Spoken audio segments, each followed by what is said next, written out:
morning to you and yours today.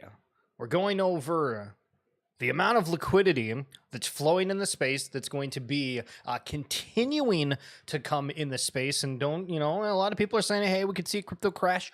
True. However, there's all these airdrops, all these things that people are getting involved in. People are yapping about this airdrop meta, saying the only thing that matters is if your collection is out there trying to acquire airdrops for you. We're seeing scams starting to pop up. We're seeing more people getting drained. And that means essentially that we're back. Going to go over these stories. Again, security is paramount, and then being informed on what's going on in the space is also something that's kind of fun. Maybe not paramount, but we try to make it fun. If this is your first time tuning in, what's up? My name is the Schiller. We do this pretty much every single day, except for we missed on a Friday, but we're back. Retail isn't even in the market right now. Brother, look in the mirror. Okay, so this is kind of funny because I get the sentiment for it, but it is interesting when you go and talk to anybody that's not within the Web3 space at all. Most people completely discredit it. They don't want to touch it. They think it's a sham. They're like, this thing's still a fad. It's not going to be that explosive and yada, yada, yada. So, I mean, I understand where the sentiment can come from, but I still feel the majority of people just completely discredit it entirely. So we talked about people starting to get drained. Just wanting to highlight this as we've tried to highlight security whenever possible on the stream, avoiding clicking links in the comments of tweet threads. Always just go through the site that's attached to the Twitter account. Javier here is saying, got drained this morning, saw a post announcing the fallen from Oniforce and clicked a bad link in the thread. Lost an ape, a couple of other deeds, a couple of heavy metals. That absolutely sucks, and I don't want you guys having to deal with that because that is horrible. Harry Swan, he's a swan, and he's Harry. Good morning, sir. Hope you're doing all right. So Charles here saying NFT projects that offer airdrop token allocations for holders through partnerships will become a new meta this year. We're already seeing this positively impacting sentiment and floor price for a select few.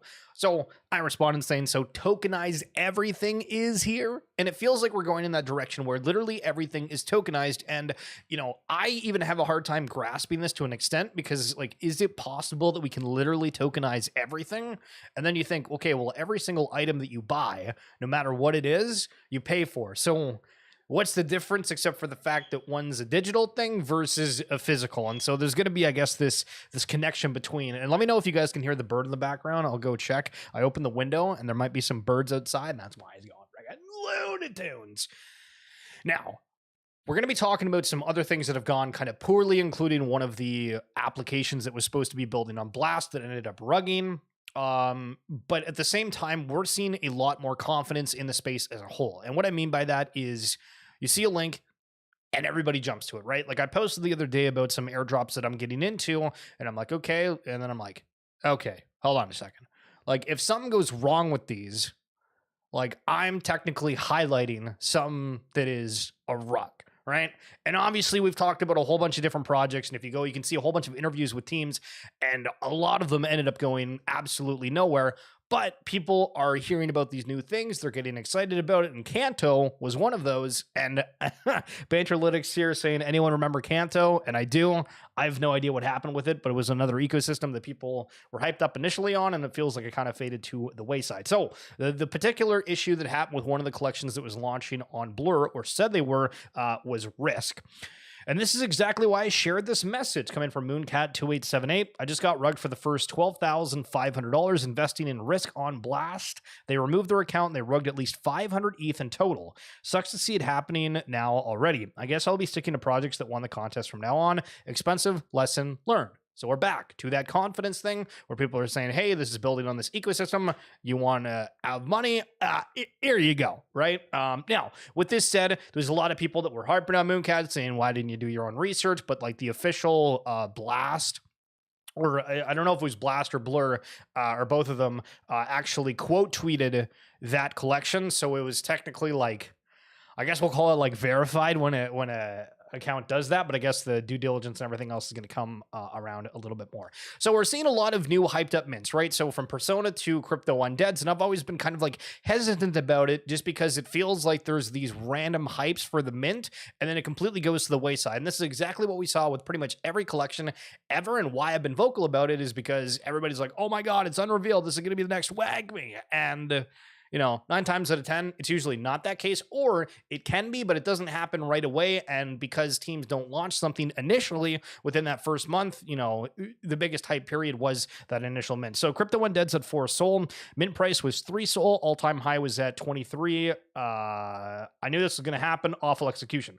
And this is literally just like every collection, right? Like, I don't know if it's you blame the execution per se. I think it's just that we have this notion of these original mints when they happen or something that's supposed to be something special. Now, speaking of special, never really gotten into collecting watches, but apparently the watch market has taken a hell of a turn to the downside. Apparently this watch was upwards of $300,000 US, and now it's going for $90,000. And people say that buying NFTs is dumb. Get the hell out of here, brother. Okay, so beyond the Moonbirds FUD the other day, one of the craziest things that happened was they were actually a part of this NASA to the moon thing. I don't really know all the details around it, but I didn't see a single person talking about this. Today, at NASA returns to the moon after 52 years, and Moonbirds has hitched a ride. The I'm-1 lander features a permanent lunar art museum, which includes physical copies of all 254 space helmet Moonbirds etched on indestructible nickel discs. We love the art. Okay, so again, this is kind of cool to an extent, right? Some people might be like, whatever, but man, the coverage of this just like did not exist because there was all the attention on something else. Now, Starkware, if you remember, Harry Swan remembers, they gave out these like codes, or it wasn't like a code, but you could check and see if you were eligible for their like ETH early adopters, and like nobody qualified compared to what it originally said would from this tooling site that people were highlighting. So Starkware changes token unlock schedule after community criticism. Okay, they're changing the token unlock. Why are they not changing the way that it's distributed? We're missing out on the airdrops. Come on, Starkware, you can do better than this. It's been less than 24 hours since Portal's launch on Binance opened, and over 8.6 billion has already been staked. This is more than any other token in launch pool history, with 6 days of staking left, and this is back on the 22nd. We can't wait to launch on February 29th and build the feature of gaming with you. So here's an example. People were apparently farming this token completely for free, and now they have a ton of liquidity that they're about to come into. We look at Blast. I think that, I made the argument before for Blast that once that liquidity unlocks, we could see like a rush in the space, whether it be DeFi, whether it be certain NFT collections, et cetera, et cetera. It could end up completely just staying staked on Blast too, if the reward system is what it ends up being, right? It's not all going to come out at the same time. But with that being said, we have Portal, we have all these other tokens that are coming out, and people are just getting a lot of money to spend in the space, and they love doing that on your favorite thing, NFTs. Yo, Arvar, good freaking morning. How are you? Okay, so people are selling their Portal coins on Whales Market, which we highlighted before, and it's basically a marketplace where you can sell tokens prior to you getting them if you want like instant liquidity. But don't know that only 15% gets unlocked at the token generating event. Some airdrop farmers are already selling their Portal coins, but don't even know how much Portal allocation they will be getting. So I've tried to like grasp that a little more. I've not really played with the point system too much, but it sounds like there's like an escrow. So both parties put in money, and then like you have to put your allocation in to be able to get that funds out, or I don't exactly know how the hell it works. But this is something that we're seeing a lot more. We saw it with Grapes, where they hyped up, hey, we're doing a token. Their token generating event unlocked X amount of the supply. I think it was like 20% initially, and then it was a slow burn way beyond that. And we've seen, we're going to get into Sappy Seals in a little bit, because I saw some people buying that in Boomer, and just the conversations around it as the floor is increasing. And I'm like, okay, like what's going on here? Because we're seeing more and more of these tokens being the driver for it, and we got some goods, so stick around for that. The community at 10K TF Shop invites all Yuga PFP holders to a Thursday Trilogy IRL in LA on the 29th. For tickets and more details, check the tweet below. Why does this not happen more? I think this is cool, right? When you have kind of a big city, you have an exclusive presentation, maybe you're able to broadcast it online. It feels like a lot of these things are just, for the other side, you have your once every few months hour experience of walking through a metaverse. But I mean, there's people out there that do plays, that do all these things. Why, let's get a show on the road. Yeah, listen, I'll help out. Let me know, baby. Reward cycle 2.0 stats are out a little bit from the Root Network. Again, I always talk super bullish as I am a huge advocate for them. So again, this is all super biased, but I think this is really cool. So every 90-day reward cycle, fees from gas and network activity, along with Bootstrap rewards, fill the Vortex. Vortex tokens are then awarded those who helped secure the network.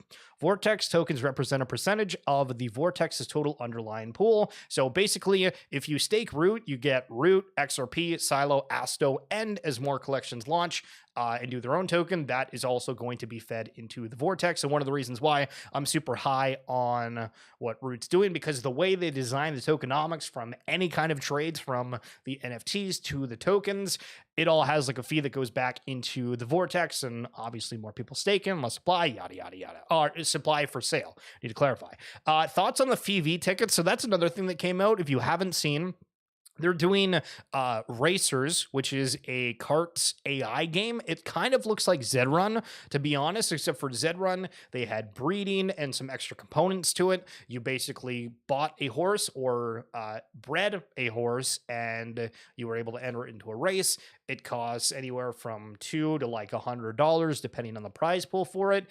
And the top 3 winners of that race got paid out. And so for cards, from what we know, is it sounds like you're going to end up having to pay these tickets. It's going to be 15 Asto, which is really not much right now because Asto is at like 4 cents.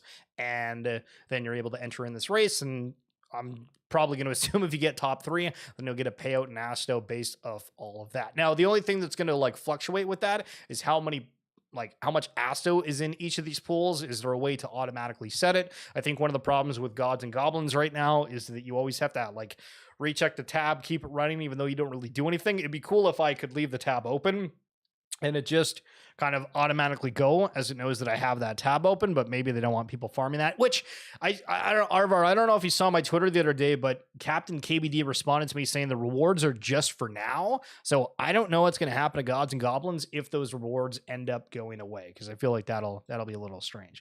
Okay, so again, this is back on the 22nd here, but Boshi's saying net inflow today back over 200 million. Don't lose sight of what is happening. Liquidity is coming into the space. That's all that matters. Things are getting interesting. Notice how every time a new hot NFT coming in, the floors on other collections tank. Well, because everybody is all in on their collections, and so they have to weave whatever they have if they want to get into something new. People that are into NFTs don't have liquidity on the side. And if they do, they're just telling themselves, oh yeah, like I need this because I need exposure to something else. And then they see something that they want and they FOMO over, and then they'll go and spend it. Because we only have about 50,000 weekly active traders, and this number hasn't increased since July 23. We have the same amount of people that are trading since July of 23, but it feels like it's bigger, right? And that's because people are feeling confident. Are we too confident with thinking that new people are coming into the space? Because I don't think it's new people coming into the space. I think it's just people are ready to spend their money. Those traders have been playing the hot potato game and moving from shiny objects to shiny objects. Web3 desperately needs new entrants for stability. I mean, I would argue we just need more things that are beyond kind of like, hey, here's a cool narrative with like nothing else attached to it, which we'll get into more. Redditors' reactions to news the company is investing in Bitcoin and ETH. Reddit blowing cash on crypto is not a concern of mine. This is just a dumb ass message board. Crypto bros are the most boring, terminally online losers if they think we really care, lol. Posts like this simply reveal butters are super young and poor. Why do you care? They were already selling NFTs and they successfully rugged moon holders. Everyone already knew their corporate were crypto bros. The idiot administrators here hold heavy bags. What else do you expect? As others are pointing out, they made NFT avatars and literally rug pulled people with all that moon thing. Sometimes morons rise to the top. People absolutely hate NFTs. And that's why you get a great opportunity here, because most people just brush it off. Where, if you're in the space, you understand how this stuff works. You can see the good, you can see the bad, and you are objective about that. Congratulations, pat yourself on the back. Breaking. Now you can get wallet watched by people that you might not even realize are watching you. Phantom, which is one of the main wallets for Solana, introduces Wallet Watcher. Add any wallet as a view-only account. Watch the wallets of friends, traders, and industry leaders. What in the halibut? I mean, so if you're not here back in the day, people used to follow Gary Vee, and if his wallet bought something, it would start to run, and then if you would tweet about it, it would run even further. That doesn't really happen anymore because nobody trusts anybody on what to buy. And also at the same time, you've had people that have, Pranksy as an example, right? So if you don't know, Pranksy is like one of the biggest and earliest I guess we'll call it influencers or big traders within the space. And, they bought like 1,000 Bored Apes or something right on Mint. And they've gotten into some other collections. And so people track that or trail them thinking it's going to be huge. And one of the things, obviously, within the space as a whole, as it's kind of just guessing what's going to be right, there's been ones that haven't done well. And so there's a lot of people that think, oh, I'm going to follow what this person does. They go and do so. It doesn't pan out. And then suddenly they don't like that person when really they just copied their wallet without doing their own research, which you guys need to do. But that's why you're here. And so on the topic of wallet watching, Money GCC saying, financial institutions will not use any public blockchain without a layer of privacy or encryption. Anyone saying otherwise has never worked in a financial institution and should not be taken seriously. Kind of an interesting point here. I don't really know many financial institutions that are, doing things like the trading nonstop. We always say that corporate institutions and stuff are within the space. Is this just through other companies? Are they actually out here doing things? Does this go back into the guild conversation we had the other day? But interesting point nonetheless. Okay, so OK Bears is doing OK Dogs, and we are finally seeing a attention shifting back to some of the top collections to, essentially sell out. Now, this might be kind of a hot take, but if they're gearing towards apes, you see this. I mean, I'm an ape holder. I'm like, okay, cool. You have my attention. Did I care about this collection whatsoever prior to this? Absolutely not. I even funded it in one of the videos. And then I saw people talking online saying, okay, Bears has done all this and that. And I was like, okay, if the Fortnite's been so successful, why is it not talked about on the main account? Why is it not on the website? Why can I not see this? And they gave me some BS answer for it. And I'm like, okay, if it's so successful, why is it not talked about? Right? But all of a sudden, okay, maybe my mind shift changes because they're highlighting for doing something with apes. Is this because of the Magic Eden partnership? Something more, expanding the community, potentially them getting acquired, or just an attempt at trying to grab the attention of other collections that we think have money to spend. Mike highlighting here, Killa Crunch. Holy hell. If you know Killa Bears, apparently they sell cereal for $39. Man, NFT merch is expensive. Sheesh. All right, so OpenSea highlighting their NFT Paris. I don't know why OpenSea always does this. So Pop Punk saying laid off all their employees, plus removed creator royalties, plus increased their fees equals OpenSea hosting events in a literal effing golden castle. Kind of funny, to be honest. Looks fantastic, but oh my goodness, is it ever expensive? Now, I want to make a point here for OpenSea. You've probably seen how everybody rip, and I mean rips, on OpenSea. But they've not really been innovative in any way. They've done this creator royalty thing that they took away. They've, maybe increased their stability because at the time going to OpenSea site, it just never worked. However, at the same time, we're seeing them highlighting all of these new mints all the time. And it's a little strange. But what's going on in terms of the corporate structure? So we had Yuga and the Moonbird situation, right? None of us really know the behind the scenes for that, but there was a whole bunch of cash.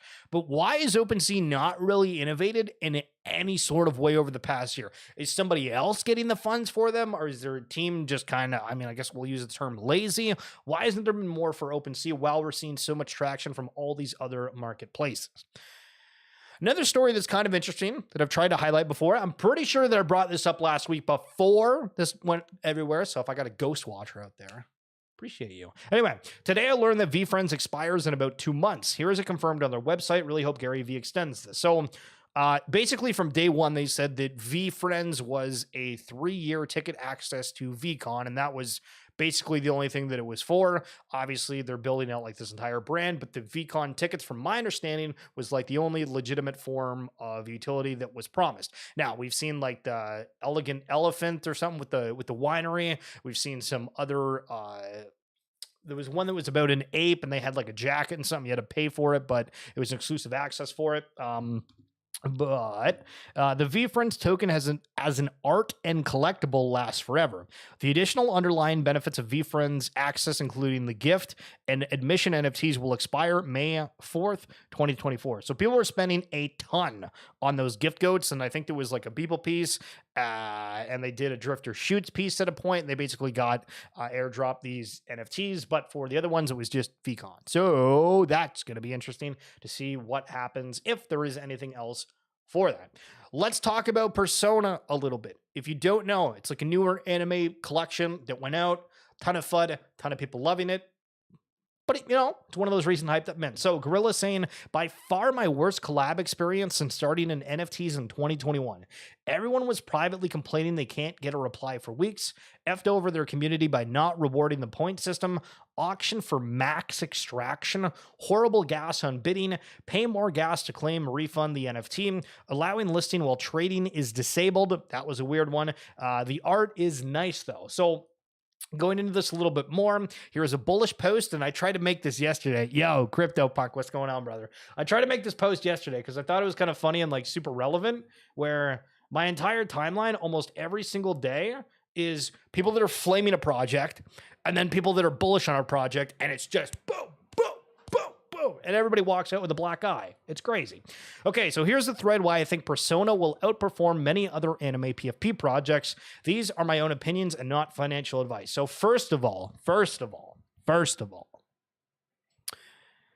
PFP projects. We're still labeling everything as PFP projects. We're going to get into something that Raoul Paul said because he was super bullish on NFTs. I don't know why he's randomly tweeting about that, but he did.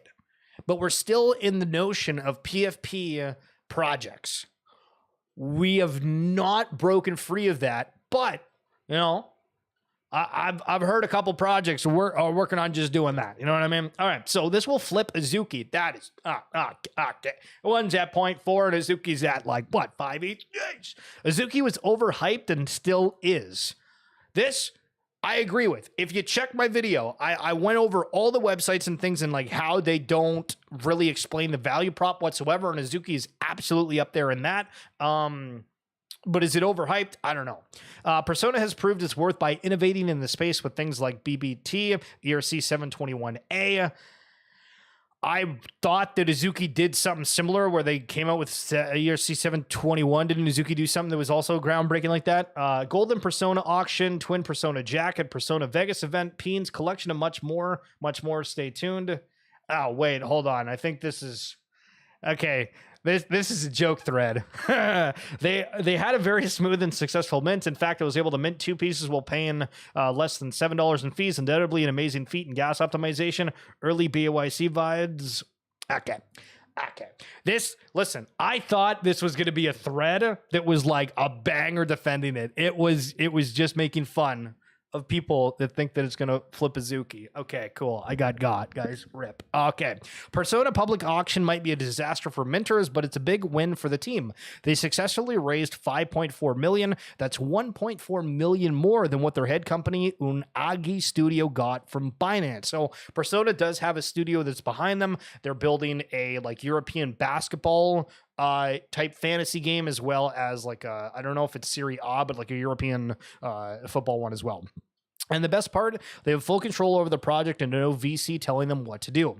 I expect we'll see more projects go this route, raise a small VC round for marketing, fundraise through a big NFT mint while retaining independence. Disclaimer, I'm holding one Persona, got it for secondary market for 0.5, and they're at 0.33 right now. These are getting rinsed. Oh my goodness, look at that chart. Straight down. They had the initial FOMO a little bit on the beginning, but things are going downwards. Okay, here's a video from 2022. We're giving a little bit of an update here from Invisible Friends, the recent NFT drop that just happened today. Checking out the special gold one that went today, almost 500 ETH. Almost 500 ETH for the gold one. Kind of crazy. That one's going to charity. Checking out the price right quick, just so you can see. After gas fees and all the fees in general, $1.271 million US. The actual collection sitting just... The floor price for Invisible Friends was 10 ETH. So that shows the craziness. The crazy, shout out non-fungible alpha tagline, Jeremy. But that shows the craziness that new hyped up mints had back then, where now a new hyped up mint goes to 0.5. If that's an illustration of the difference between liquidity in the market, I don't know what to tell you. So I've tried to keep this theme going of have some confidence, have some faith, don't worry. Like the title of this, it includes opportunity cost. I saw somebody making a thread yesterday, or not a thread, but it was a post. And they were like, the opportunity cost of holding these NFTs or whatever compared to what else I could have done. Oh, this is bad. It's taken too long, yada, yada, yada, yada. Okay. That is fair when you're looking in hindsight at something. However, we also have to realize things mature at a different time, and you have to look at what could potentially be bigger than something else, right? Because when I look at this and when I'm trying to defend, or I shouldn't say defend, but try to, talk to people about blockchain and stuff, I'm like, how much money is in this stuff? And when they're trying to recreate the internet, we know how much value the internet provides. And now everything's going more inherently online, et cetera, et cetera. And the amount of money from the market cap of ETH is the same as the market cap of Home Depot. Right. Like when you say that and you're in this space and you realize how absurd that is with how much stuff is being built on ETH for this space. And so as we're looking here, Uniswap was up 40% to $10.32 today after a new proposal to create a fee mechanism rewarding token holders goes live. So it shot up 40% based off of a proposal, just like that. Things can turn bullish, and things are mooning. So Pac-Man from Blur and Blast saying this is a great proposal. Excited for the Uniswap community to implement this, and for the Blur community to be able to learn from Uniswap's experience. That's interesting that Pac-Man's highlighting that, and Tyler, he thinks that too. Today, Pac-Man Blur praised the recent Uniswap proposal to turn the fee switch on. There is a very real scenario where Blur implements its own fee switch in the near future, perhaps post-Blast token generating event. A proposal was already raised on this topic back in October of 2023. Oh, okay. So Uniswap's mooning. They're going to have a whole bunch more fees. Blur is about to turn on their fees. All the people with Blur and using Blur are going to make bank. We have the Magic Eden rewards that are going to be going back to ETH holders. We have every single NFT collection giving a token right now while building out an online experience that hopefully gets players. It is nuts out here. So I went ahead and tagged all the winners of the Blast L2 Big Bang competition so you don't have to.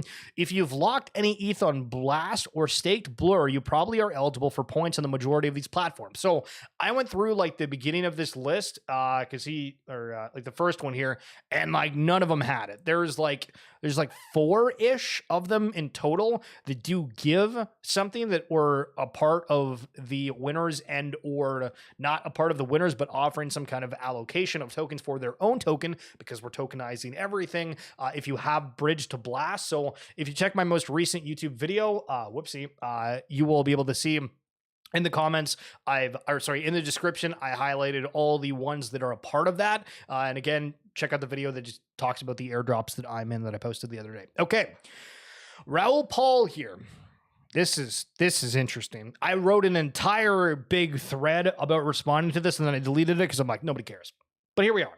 It took me a while to get out of the bloody mid-curve, but now I see clearly that the top of the pyramid of the entire crypto economy are art NFTs.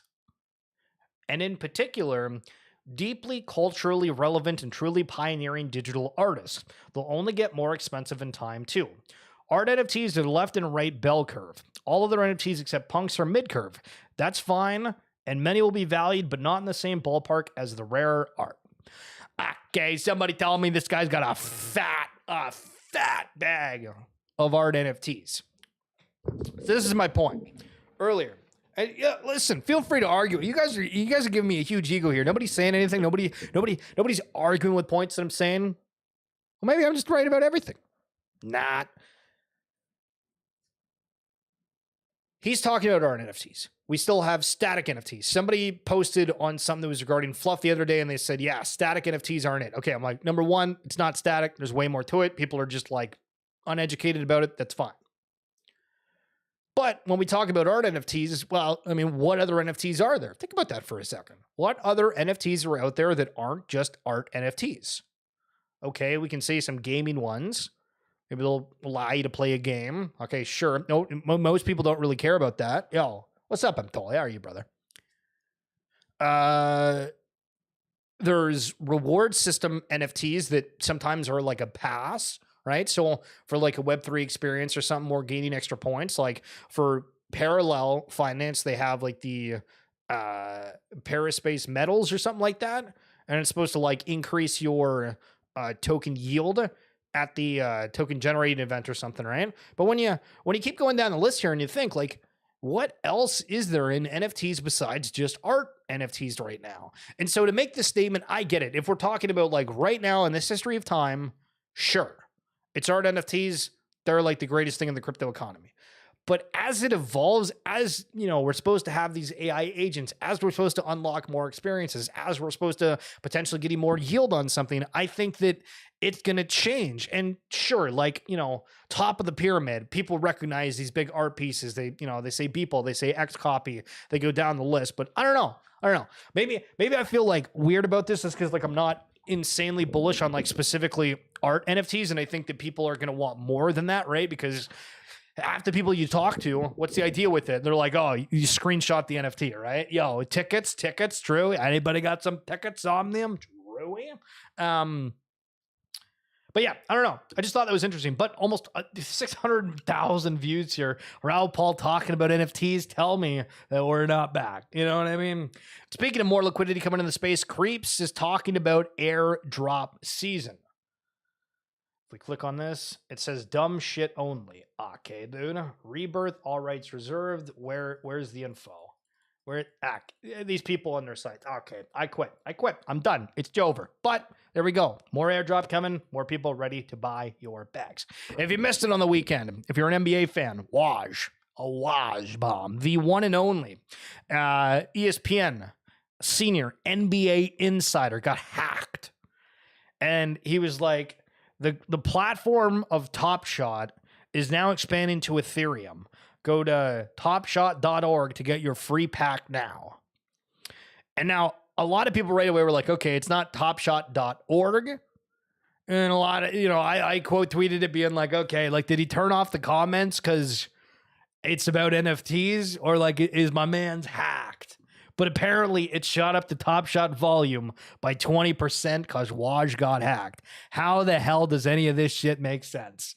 But I mean, what an advertisement. Hopefully nobody got drained for that, but what an advertising. People were curious about people that they like. And that's another thing. When we talk about influencers within the space, I feel like we're stuck in this, okay, influencers are just people that are like from Web3 for the most part.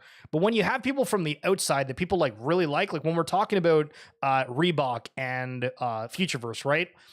I think Shaq's on there, Angel Reese, the star from LSU, the Allen Iverson, I believe. There's like a whole bunch of people that if you go to like Reebok's brand ambassadors, is those. And people, you know, those are influencers too, that people like actually like, that aren't, you know, as judgmental for that. When those people get in the space, people, you know, have a little bit of FOMO over things here and there. But speaking of Futureverse, almost there, Altered State Machine fam, a little bit of Asto. Evolving ASM, the Metaverse AI protocol. Status, ready for review. And with that, I think we also saw Asto have a little bit of a pop-up in the market as well. And I do want to stream more of like the games for Futureverse, but like they're not really streamable right now, to be totally honest. But we'll see if the whole metaverse thing pops off. But you know, I thought, listen, I thought we mooned a little bit here. It looks like we did, but previously the other day, we saw a little bit of a jump off, but we go on the all. We're seeing a lot of charts kind of look like this, where it's kind of down and now it's starting to curve upward. Somebody had a good post. I wish I saved it, but it was about crypto punks that broke a trend line for the first time in like over 2 years. So when things start heating up, there we go. Okay, so Captain Trippy purchased 100 other deeds this week. Find out why. So I went over this, and I thought that it was interesting, the verbiage for this. So he says, and this is Captain Trippy speaking, other deeds are literally the foundation of the metaverse, and I personally want to own as much of it as I can, Captain Trippy said. I see deeds as incredibly cheap here. The top of the funnel play is by Yuga, by Yuga is about to begin with DDU. Retail is still paying little to no attention to us. Gaming studios are paying little to no attention to us. But we will enter a season where everyone will wish they had a deed to build on. As they say, buy when there is blood in the streets, I'm buying. What's up, Bill Green? So my immediate reaction to this is, okay, I love the bullish talk. It's great. However, we said this exact same thing about the sandbox in Decentraland like 2 years ago. Everybody's going to want to build on the sandbox. It's going to be great. Sandbox absolutely freaking moons. And then now you have like X amount of people that still play sandbox or care about it. And we saw Snazzy sent me a thing that was about Forbes building something that's in the sandbox. And I was like, okay, so like they're still getting people in there, but like I know like one person that plays the sandbox. I know a fair amount of people in Web3, not friends with everybody, but I follow, try to keep. I know one person. That is the sandbox. And so I like the confidence within this, but I feel like there needs to be like always that extra step of like explaining why is it particularly this? Is it just the war chest? What's going on? But foundation of the metaverse, Keck. But this is the narratives that people spin, right? And they can spin because if they have, bigger followings, people aren't educated about things, they don't see what others are doing, then we kind of fall into these things just because of, I guess, recognition. Okay, Young Content saying PFPs just get boring and familiar after a while. 2021 tricks won't work in 2024. I'm a jump, I swear. So Tin Fun, this was a collection that we highlighted a while ago that had all this Twitter traction. Apparently was super sold out ahead of time, and they're doing these anime type NFTs, and I don't know. It does feel like a lot of these things are like really similar. But when are we going to see the show? When are we going to see the anime show, ladies and gentlemen? This is cool. I don't really collect cards, but I love seeing these things on my timeline. One of the nastiest patch cards you'll ever see got pulled during a Topps Hobby Rip night. Look at this Cincinnati Reds right here for Joey Votto 101. That character, oh my goodness, what a juicer. This was a crazy post, and I felt like I wanted to highlight it. This person went to Ape Fest, and they are just leaving today. It's been like 3 months. I was supposed to come home from Asia on the 20th of November, but I extended my stay by 3 months because I fell in love. I fell in love with an uptown girl. He'd been living in an uptown world. Right? That's the song. I didn't think about it for a second. I think a lot of projects, the House of Cards is going to come crashing down this year. This is weird because I feel like almost all the collections that we're going to have that happen have, right? Like we have these new mints, but anything that was like building prior, if they didn't like up their echelon of recognition in any sort over the past little bit, people are just kind of like holding them. There's like, a couple trades a day, but that's about it. So anyway, in 21-22, they made big promises and raised millions off their mints. When you're running a business, $5 million is honestly not a lot of money if you can't find recurring revenue. If you've lost the trust of the community, you won't be able to raise from them because they won't mint your third, fourth, fifth collection. When I talk about raising, anytime they did a mint before, people used to yell at me and be like, you can't call it a raise, bro. Okay. So then you go to VCs, they'll ask where your money went in the first place. If you delivered what you promised in the time frame you promised, if you have deliverables, then you can give them ROI. And half the stuff, like I'd even argue, like what is some of these collections done except for giving other digital collections that have held value or gone up? Right? Like if we look at some of the top collections that are out there, what have they done other than giving out more NFTs or having physicals for sale? Not all of them, but just some of them. So then you go to VCs, they'll ask where your money went in the first place, if you delivered what you promised in the time frame you promised, if you have deliverables that can give them ROI. Lots of projects won't be able to raise because they have a track record of deception/misleading. So then what? So the money runs out, the house of cards collapses, it's over. So guys, if you're looking to support projects, look for the ones that are actually sustainable. It will be much better for you and the industry long term. I find this weird because like how many people like actually don't participate in the space that are like, if you're not dumb, and I mean that like super loosely, right? Like, I mean, you have to have some kind of like attention to detail and be like, okay, you know, I got in this collection, things are kind of like not really going the right way. Like if we're this far along from back in 2021 and you haven't been able to like figure that out yet, you must be oblivious. Are you excited for Aaron on Spaces in a couple hours? Is that the, I'm trying to wrap my brain. There's another girl on the pan. I forget. Bill, what the hell is it for? I forget what it's for. It's like some gaming thing or something else.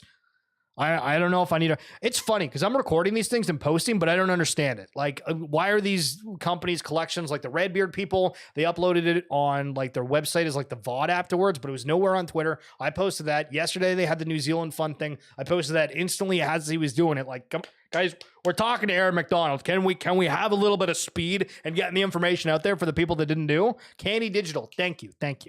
Yeah, Candy Digital. That's going to be interesting. Is that relating to sports? Because they do have the MLB partnership. Maybe.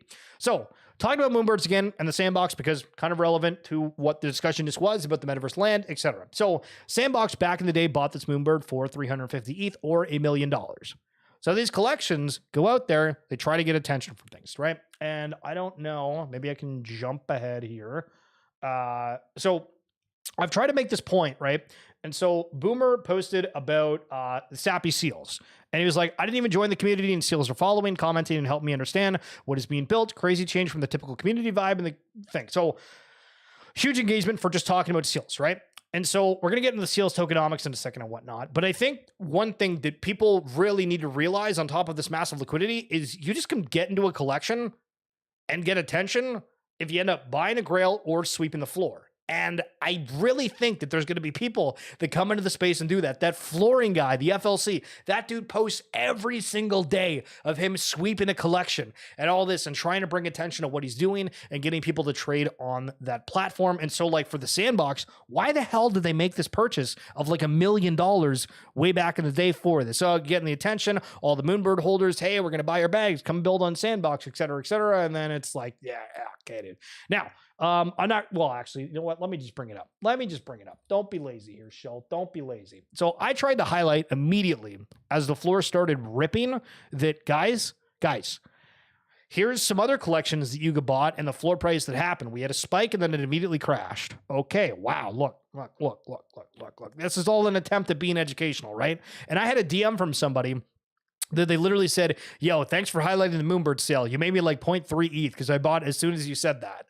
And I'm like, okay, everybody is still just looking to flip this stuff. It's not like actual genuine interest in something. People are looking for the hot narrative for being able to flip things.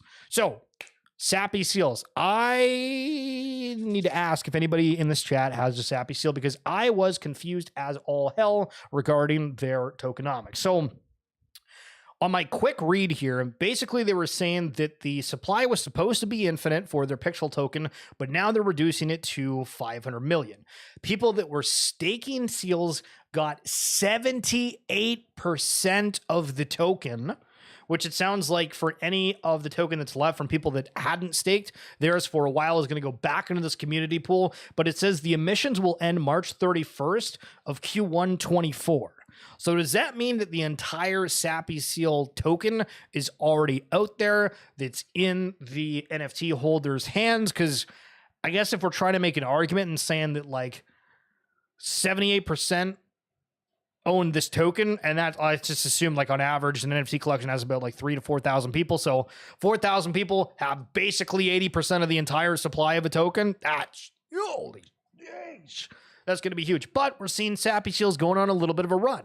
What's the reason for that? We've seen with Cyberkongs, with Banana Token going up, that the floor price has risen. Pixels, when you go and look at the Pixel token, you have to go through like Dex tools. You'll be able to see, and the token is absolutely rocketing. Now we're seeing the Sappy Seals NFTs go up. And as soon as these things don't have a token associated anymore, do we see a crash? And again, I'm genuinely asking if anybody's in Sappy Seals and able to help me like understand more, because what I saw with what happened for Grapes is they were doing this token, people were hyped up. It went from like the mint price of like 0.08 or whatever, all the way up to 4 ETH. And then the token generating event happened, and now they're at like 0.5 or something. Let me check. I don't want to FUD. If it's at 0.6, it's at 0.6. But for the Grapes, yeah, so 0.63. And again, if we go to, it doesn't go further than that, but these were like way high, and they came down, right?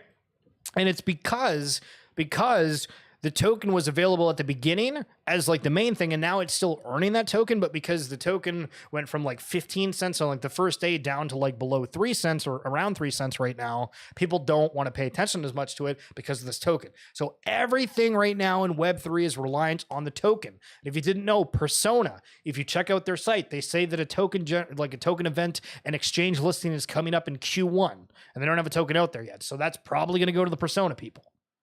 And so we just have this constant thing. Listen, I'm not sitting here with my fluffs, the Futureverse, we're acquiring root. But the play really is, if you're holding these NFTs, sure, you're going to find those art ones that Raoul Pool's all about. But for the most part, I really think it's about whatever's going to get you like a token allocation, because then you have way more liquidity and access to it. Gilded Guardians. Let's see what the hell they are doing. Setting the Web3 economy industry standard. That's bold. From Gilded Guardians, a free-to-play mobile game where players can engage in a vibrant in-game economy. Here's the 3 different ways GOG earns revenue. This is probably the most transparent thing I've ever seen in Web3. Gilded Guardians may sell NFTs directly to customers through a website. These NFTs will be usable in the mobile game and can give players access to new strategies within the game. Examples include guardians, pets, guilds, and energy boosters. Secondary sales or trading fees. Gilded Guardians takes a % royalty fee from all secondary transactions of NFTs. This allows GOG to align incentives with the community.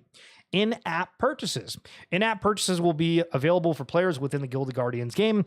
These purchases will focus on meeting different needs the player might have. Some of these purchases may have the potential to be transformed into NFTs if the player chooses to engage with the in-game activities. We want to allow players to make progress on their journey with Web 2, whilst guiding them towards the more challenging but ultimately more efficient and rewarding Web 3 experience. Whenever a player trades assets in secondary sale peer-to-peer, 20% of the marketplace fee that Gilded Guardians charges must be paid in GOG and sent to the active staking rewards pool. So again, all this is going back to the token, the token, the token, the token, the token. Find those ecosystems that do that stuff well, and you'll be happy. Okay. Some food for thought. Most VCs in crypto have not even raised new funds yet, but looks like most will get capital reload in the next 12 to 18 months. Hard to imagine we are anywhere else than the beginning of the cycle as a result. I love when we have themed episodes about like the liquidity that's about to come into the space and continuing to come in, and you feel good, baby. All right, so not to go too much on the Persona here, but I thought this was a great breakdown by Veda Research here. So TLDR on the Persona Mint, Unagi's 5.5 million Persona Mint has been the largest paid mint this month.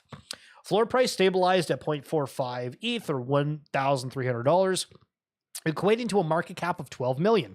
This puts Persona's market cap above several, not Severus State, popular gaming NFTs. Pirate Nation at 14 mil, Mavialand at 14 mil, Unagi Persona at 12 mil, Azra Hopeful 12, Skyborn Gems, Exterio Dino, Zenga Auras down at 5 mil. I thought Zenga's had I guess that was the mint for them. Some were expecting Persona floor price to hint 1 ETH. Unagi is building a Web3 fantasy sports game, had previously raised $12 million from VCs, including Binance, and the founders are well-connected ex-Ubisoft veterans. They're launching a token next month. The thing that doesn't make sense to me is when you look at the Persona images, it's anime. That doesn't scream sports to me whatsoever. Like, when you look at the site of Unagi compared to Persona, it's like, how the hell are these even related? That said, 1/8 floor price for 8.8K items is 28 million market cap. That is too high for Unagi. For reference, here are some other gaming NFT market caps. Okay, so for Pixelmon Gen 1, it's at 61 mil, which is like 3x what Persona is. Matrix Cuckoo at 49, about a double. Parallel Avatars, exactly the same as. Digidaigaku's a little bit higher than. And Overworld Incarna at 22 mil. So again, Persona's higher than that.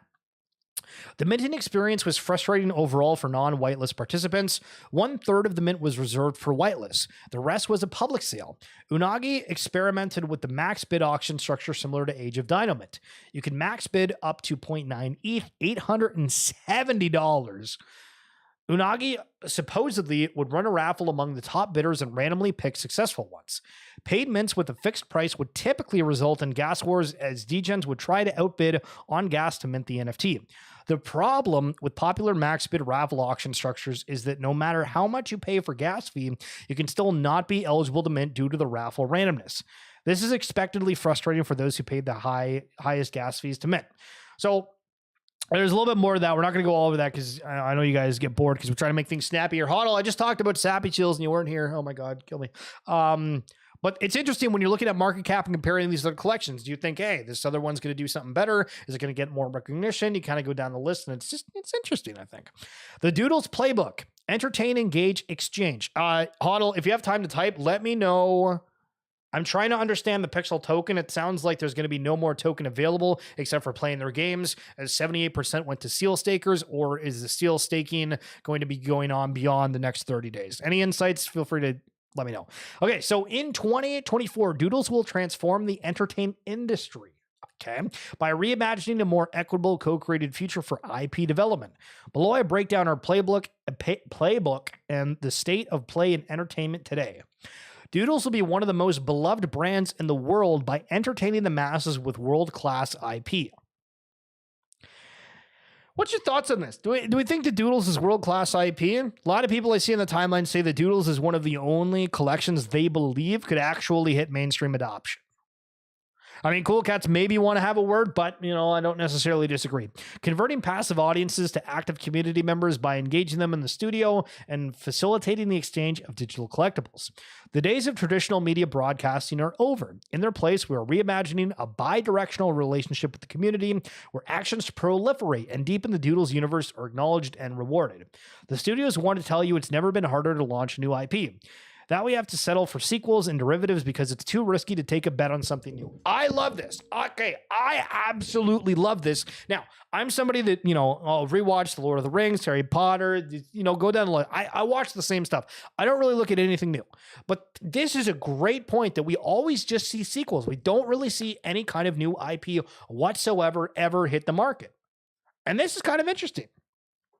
They were capping supply, not sure beyond that. Hoddle, that sounds like you are not keeping up with what's going on with sales. Can we fix that, please? Web3 has become the breeding ground for new IP. Truly. Where aligned communities come with built-in network effects capable of doing with thousands of people what it takes traditional media millions. This is a great piece right here. While studios can't tell you who watched their latest show or listened to their last single, NFTs provide the ultimate attribution playground, where every action from watching content to attending experiences to co-creating lore is acknowledged, rewarded, and analyzed to give I know because I've seen with my own eyes. I've heard the calls from the studios who don't know how to reach their audiences, from the labels who don't know how to break artists anymore. While the rest of the world wonders what to do, we are here building the future. We know it. In the coming months, you'll see us ship across our entertainment, engage, exchange playbook, from building our reach and audience, entertain, to shipping new features in the studio, engage, to developing Web3 native products to give you more to do with your NFTs. And that's an exchange. While others were battening down the hatches, we were doubling down to set up for this moment. Doodle season won't stop until we are the top together. This is a phenomenal thread because I think it adds relatability with thinking about how, we don't really see many new IPs. Everything is just a sequel of something. And how the social outreach. One we highlighted the other day, how Pudgy Penguins made a Walmart post, and it was like the engagement on it was like literally 30x any other post that Walmart had posted in like the past month. It's crazy. So This I was a little bit confused about because I thought that for some of these L2s, there was not going to be any issues with gas. But G-Funk here highlighting, expect big changes coming soon to Play Battle Plan and Reboot GG. The goal above all is to provide fun, frictionless, gas-free games for players, and the on-chain experience of the last 2 weeks has made clear that Arbitrum Nova can no longer be home. So this is wild to me because from, we've seen the apes now doing something on Arbitrum. We have Pixel Vault doing stuff on Arbitrum, and this whole layer 2 argument, right? Is IMX better? Is it one of these things? Is it Polygon? Yada, yada, yada, yada. But the reason for this is kind of strange. So gas spikes of up to 60x are not sustainable for heavily on-chain games with gas sponsorship. Game offline equals suboptimal. It's great to see Nova continuing to onboard new projects and companies, but the same success has become an impediment to what drew us to the chain in the first place. Going bigger will accelerate opportunities to integrate the community more meaningfully into the blockchain services. Restructure is in order. Bigger and better things on the horizon. Much more soon to come. So I was trying to see. Okay, there we go. Okay, so I saved this one because this was a tweet. So Da Vinci said this doesn't bode well for ARB gaming, and I was like, okay, like, why was this happening? So the gas spike on Nova has been caused by an AI-related project that put their native token on Nova. Note that Yuga Treasure, and though I'm not familiar with the details yet, Proof of Play, plus the OG Orbit and Exai.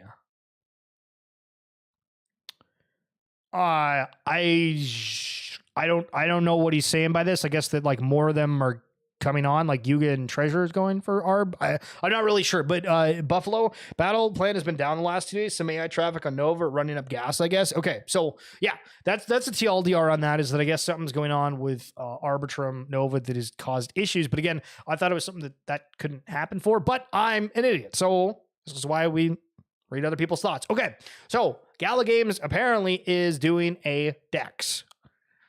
Is this bullish? Is this bearish? I have no idea. This is last Friday. Friday thread now with more alpha coming from Bitbender. Since DEX tokens like Uni and 1inch are popping off today, again, we saw the 40% rise in Uniswap. Let's talk about exchanges and trading. The narrative play. When something gets hot, let's talk about it, baby. I know this is a topic I've almost never touched, but I want to get it out there because I know the community cares about it. Alpha alert. Next week, Gala Swap, a decentralized platform, will be available on Gala Chain. I think it will be on Tuesday. I've not gotten permission to share this from our marketing people, so just pretend you didn't see this.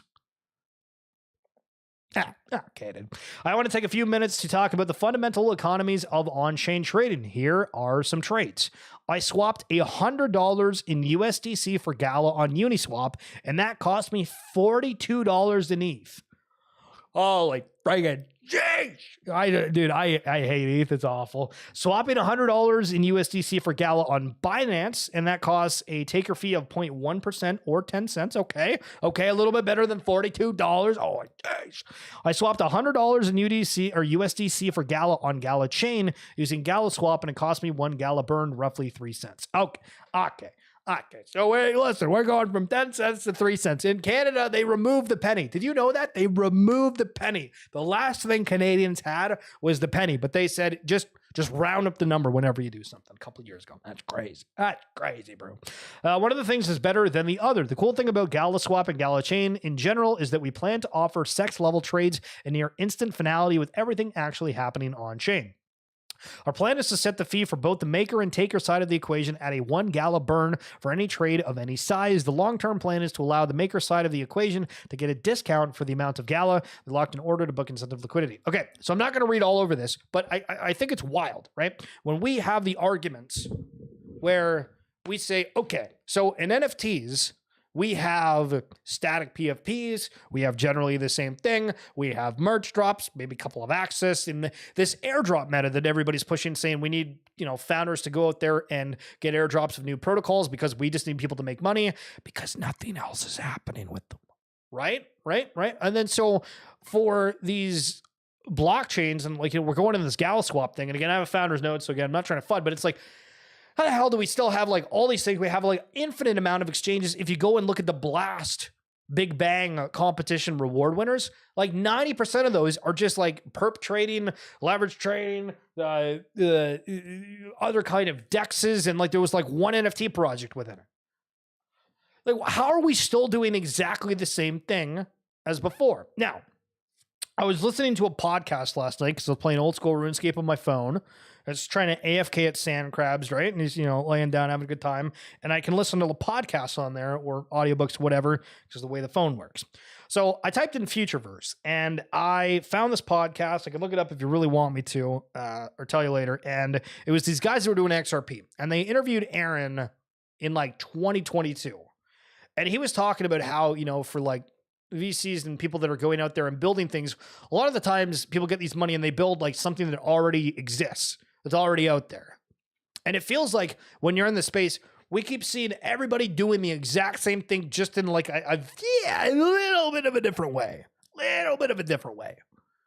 But the fact that Aaron was acknowledging that back in 2022, that, when you get these monies, you have to do stuff like go where people aren't doing, figure out the things that need to be fixed. I was like, this is a great piece. But anyway, if you guys want me to find that, I can highlight that later or make a tweet about it, because it was a really good podcast back in 2022, and I think it's like some guys that are like pretty into XRP, but Buffalo, gas is still really low, like 0.03 cents, but each battle is a ton of transaction on chain, so it adds up, and PV is covering gas. Jeez, that's rough if they're covering gas. The Los Angeles Clipper is apparently coming out with a new logo.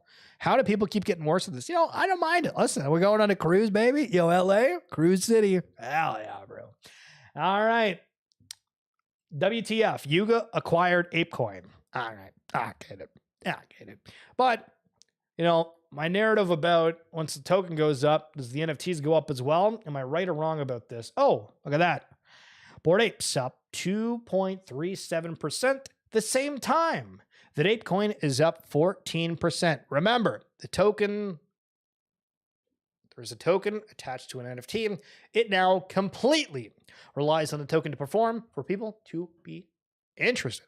That's going to be it for this edition of XFeed. I've talked about before how I had memberships on YouTube. I realized I did not have that activated. So if you're wanting to support the channel for like $2.99 a month, check that out on YouTube. Or if you happen to have a Twitch Primer or Amazon Prime, you can sub to the channel for free, or just do it normally. But I appreciate you guys. Hopefully you found some value from this. This is actually one of the longer shows that we've done, over an hour here. We'll be back tomorrow as per usual. Hope you guys got some value. And there's a dog running outside. Wag me, wag me, wag me.